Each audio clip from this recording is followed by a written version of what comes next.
तात्याराव महिपतराव नाही शिरपतराव हा अशोकराव नाही नक्कीच विठ्ठलराव.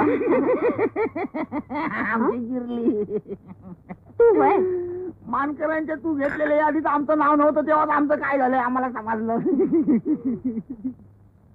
आणि तू बी 2-2, 3-3 महिने तोंड दावत नाहीस आम्हाला. आमच्या खिशाचं तोंड जेव्हा बंद असतं तेव्हा आमचंही तोंड आम्हाला लपवावं लागतंय. म्हणजे आज तुझं थोबाड आणि खिशाचं तोंड दोन्ही उघडलेच जणू. हे बघ मी काय आणलंय तुझ्यासाठी. हे बघ काय आणलंय तुझ्यासाठी. या बाया तुझ्यासाठी